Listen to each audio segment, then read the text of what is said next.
Quand je présente un prototype de jeu, je ne montre jamais le nom de ou des auteurs pour pas les influencer. Parce qu'ils peuvent se dire « Ah, mais tel auteur, il fait des trucs trop bien, ça va être super bien et tout. »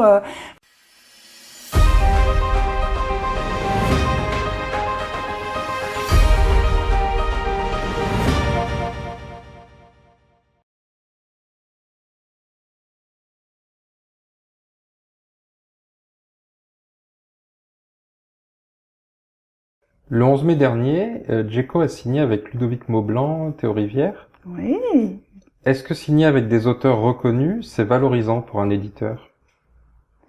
Alors, il y en a qui vont certainement répondre oui. Quand je présente un prototype de jeu à un éditeur et même aux différents groupes de testeurs, je ne montre jamais le nom de ou des auteurs pour pas les influencer. Parce qu'ils peuvent se dire « Ah, mais tel auteur, il fait des trucs trop bien, ça va être super bien et tout. » Enfin bref, ou tel auteur, je le connais pas, je sais pas ce qu'il a fait, enfin bref. Donc vraiment, je veux que ce soit le plus neutre possible, je veux laisser toutes les chances aux auteurs. Et donc, c'est ce qui s'est passé pour le jeu du trio Ludovic Maublanc, Théo Rivière et Corentin Akashina et Lebras pour ce jeu. Quand ils me l'ont présenté, j'ai fait des tests. Après, je l'ai présenté à l'équipe et voilà. Puis c'est là que j'ai dit c'est tel et tel auteur, donc ils sont effectivement très contents, mais ça ne joue pas dans le choix voilà. Et c'est pour ça, ce que moi j'aime bien aussi, c'est lancer aussi des jeunes auteurs, donc comme Wilfried Desmarais par exemple, Olivier Mailly, Charster, voilà. C'est aussi agréable. Mais ils sont très contents d'avoir un jeu de chez Djeko, et moi je suis très contente. Il y a eu un changement chez Djeko. De moins en moins de jeux sont créés en interne. Faire appel à des auteurs externes est-il devenu nécessaire compte tenu de l'évolution du marché? Ben c'est bien aussi, c'est qu'il y a aussi une forte proposition des auteurs qui créent et qui créent, qui proposent. Et puis c'est vrai, il faut vraiment valoriser le métier d'auteur. Je trouve que c'est important d'avoir sur une boîte de jeu le nom de l'éditeur, le nom de l'auteur, le nom de l'illustrateur. Ça c'est très important. Et il est vrai que pour des concours, notamment celui des As d'Or, s'il n'y a pas de nom d'auteur sur la boîte de jeu, c'est pas possible. Voilà. Mais c'est bien aussi qu'il y ait aussi des gens en interne. Il y a l'équipe des Bye Bye Yaga, elle fait des choses très, très agréables. Si on peut continuer les deux. Et du coup, à quand le nom de l'auteur sur les boîtes chez Djeko? Le nom de l'auteur est sur les boîtes chez Djeko. Tu regarderas. Toutes les boîtes de jeux, dorénavant, il y a le nom de l'auteur. Là, tu as un prototype, la boîte est en construction, donc tu as le dos qui n'est pas fait. Mais tu regarderas, depuis Roberto Fraga, il y a le nom de l'auteur sur toutes les boîtes de jeux. Ah, ça Qui tient. Ah, j'y tiens. Et Djeko le fait très très bien. Actuellement, tu es à l'Alchimie du jeu de Toulouse, où tu représentes Djeko.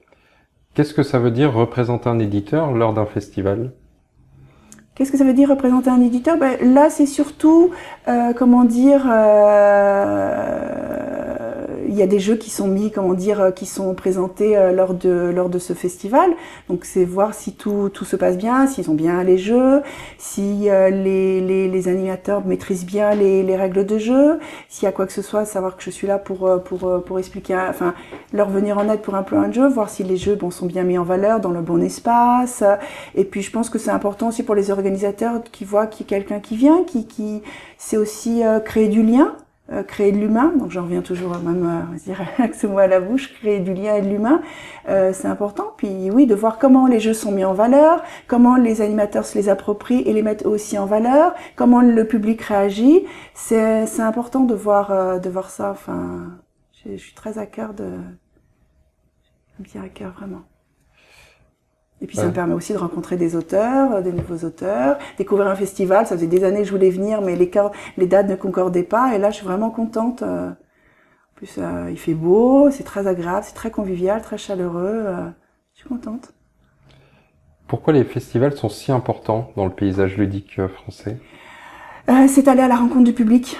Je trouve que c'est vraiment important parce que, je veux dire, il y a des, souvent, enfin, moi, je prends l'exemple, par exemple, de ce que j'entends au centre de ressources, c'est que les gens connaissent ce qu'ils voient à la télé ou ce qu'ils voient dans certains magasins, le magasin soit près de chez eux, soit la grande surface. Donc, c'est aussi, comment dire, un moyen de faire connaître des jeux qui sont dans des boutiques spécialisées. Et je trouve ça formidable. Parce que moi, il m'arrive de présenter des jeux et on me dit ça existe. Non, non, je l'ai fabriqué dans la nuit, rien que pour toi. Où est-ce qu'on le trouve? Et leur dire qu'il existe aussi d'autres lieux de vente avec du conseil en plus. Ça, c'est vraiment vraiment important. Voilà. Puis je trouve vraiment c'est bien de voir la réaction du public. Il y a du public joueur et puis il y a du public, ils connaissent très peu de jeux et de voir les yeux qui brillent, qui découvrent autre chose, d'autres types de matériel, d'autres types. Non, je trouve ça vraiment très très bien. Puis ça fait vivre une ville aussi. C'est une façon de faire connaître ou une région ou une ville. Tu as été plusieurs fois jury dans des concours. Prix de Boulogne-Billancourt, Kidexpo et Ludix, entre autres. Est-ce que tu peux nous parler de ces expériences? Alors, c'est super. C'est à vivre. C'est un peu éreintant quand même parce que c'est une sacrée responsabilité. On a quand même beaucoup de jeux à découvrir. C'est une grosse responsabilité parce qu'on est un comité restreint et on a une charge sur les épaules. Mais c'est quelque chose de très ce qui est intéressant, c'est les gens avec qui on est, parce qu'il y a des visions différentes, même si on a tous en commun l'univers ludique, on est des amoureux du jeu, on a des visions différentes, et c'est ça aussi qui est intéressant, c'est au moment des échanges, quand il faut se départager, qu'il faut défendre sa pépite, ou c'est voilà, les coups de cœur, et puis aussi savoir se démarquer sur certains types de jeux. Parfois on se retrouve avec des gros gamers qui sont vraiment les jeux à l'allemande avec les petits meeples en bois et puis d'un coup on dit mais regardez là c'est un ovni, et leur dire il a sa place dans le monde du jeu. C'est vrai que on n'est pas habitué.